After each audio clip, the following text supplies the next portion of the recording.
कुछ केसेस ऐसे होते हैं जो सालों तक बंद पड़े रहते हैं, लेकिन एक दिन अचानक ऐसा सुराग मिलता है जो पूरी कहानी को फिर से जिंदा कर देता है। और सबसे दिलचस्प बात ये होती है कि कभी कभी अपराधी से ज्यादा मुश्किल होता है उस सच तक पहुंचना जिसे समय ने छिपा दिया। अगर आपको ऐसी इन्वेस्टिगेशन थ्रिलर मूवीज पसंद है जहां हर क्लू के साथ कहानी और गहरी होती जाती है तो ये वीडियो आखिर तक जरूर देखिए।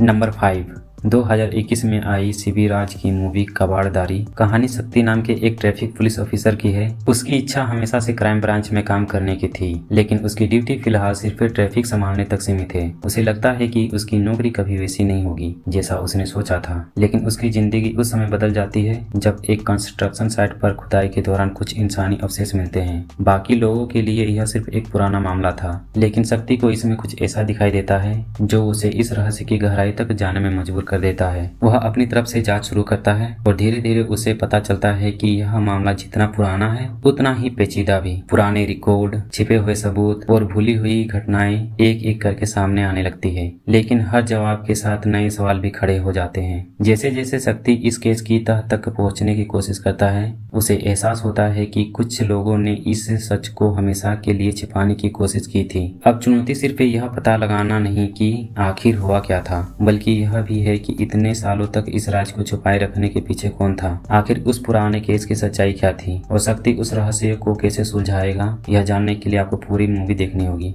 नंबर 4, 2026 में आई सैन्य निगम की मूवी द्रिदम, जिसे IMDb पर 7 की रेटिंग मिला है। कहानी विजय राधाकृष्णन की है, जो एक नए सब इंस्पेक्टर के तौर पर अपनी पहली पोस्टिंग एक शांत इलाके में शुरू करता है। उसे लगता है कि उसकी शुरुआत आराम से होगी, लेकिन पोस्टिंग के बाद हालात पूरी तरह बदल जाते हैं। एक के बाद एक कई क्रिमिनल केसेस सामने आने लगते हैं। पहले मर्डर, फिर चोरी और उसके बाद लगातार नए मामले विजय के सामने चुनौती बनकर खड़े हो जाते हैं। अब उसके सामने सिर्फ इन केसेस को सॉल्व करने की जिम्मेदारी नहीं होती, बल्कि खुद को एक काबिल पुलिस ऑफिसर साबित करने की भी परीक्षा होती है। अनुभव की कमी के बावजूद विजय हर मामले को समझने की कोशिश करता है और धीरे धीरे उसे एहसास होने लगता है कि इन घटनाओं के पीछे कुछ ऐसे कनेक्शन हैं जो पहली नजर में दिखाई नहीं देते। जैसे जैसे इन्वेस्टिगेशन आगे बढ़ती है, फिल्म अपने कैरेक्टर्स और केसेस को धीरे धीरे खोलती है। शुरुआत में जो घटनाएं अलग अलग लगती है, उनके बीच छिपे रिश्ते सामने आने लगते हैं, और जब कहानी अपने आखिर पड़ाव पर पड़ता है तो कुछ ऐसे खुलासे होते हैं जो आपकी पूरी इन्वेस्टिगेशन को नए नजरिए से देखने पर मजबूर कर देते हैं। आखिर इन मामलों के पीछे की सच्चाई क्या थी और विजय इस मुश्किल इन्वेस्टिगेशन को कैसे पूरा करता है, यही जानने के लिए आपको पूरी मूवी देखनी होगी।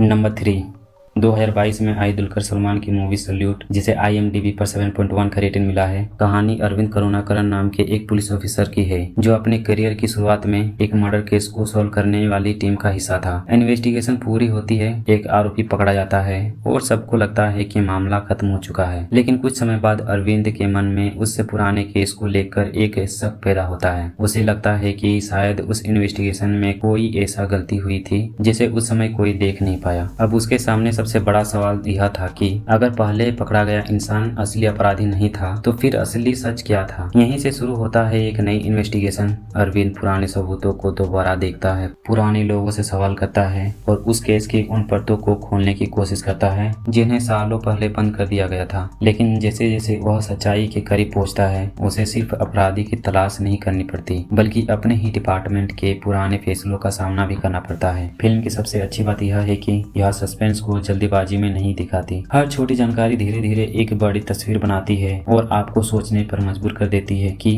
आखिर उस पुराने केस में सच क्या था। नंबर 2, 2023 में आई ममूटी की मूवी कन्नौर स्क्वाड, जिसे IMDb पर 7.7 का रेटिंग मिला है। कहानी एक ऐसे मर्डर केस से शुरू होती है जो पुलिस के लिए एक बड़ी चुनौती बन जाती है। जब जांच आगे बढ़ती है तो पता चलता है कि अपराधी सिर्फ एक जगह तक सीमित नहीं है। अब इस मामले को सुलझाने के लिए एक खास पुलिस टीम बनाई जाती है जिसे अपनी जाँच के लिए अलग अलग जगहों पर जाना पड़ता है। इस टीम का नेतृत्व करता है ASI जॉर्ज मार्टिन, जो अपने अनुभव और इन्वेस्टिगेशन स्किल के लिए जाना जाता है। उसके साथ उसकी टीम हर छोटे छोटे सुराग को छोड़ने की कोशिश करती है, लेकिन यह आसान नहीं होता क्योंकि आरोपी अपनी पहचान छिपाकर लगातार जगह बदलते रहते हैं। जैसे जैसे टीम इन्वेस्टिगेशन आगे बढ़ाती है, उन्हें सिर्फ अपराधियों से नहीं बल्कि समय, दूरी और हालातों से भी लड़ना पड़ता है। कभी कोई सुराग उन्हें उम्मीद देता है तो कभी लगता है कि मामला फिर हाथ से निकल गया। फिल्म की सबसे बड़ी खासियत यही है कि यह पुलिस इन्वेस्टिगेशन को बहुत रियलिस्टिक तरीके से दिखाती है। यहाँ कोई सुपर हीरो वाली कहानी नहीं, बल्कि एक ऐसी टीम है जो अपने अनुभव, धैर्य और टीम वर्क के दम पर एक मुश्किल केस को सुलझाने की कोशिश करती है।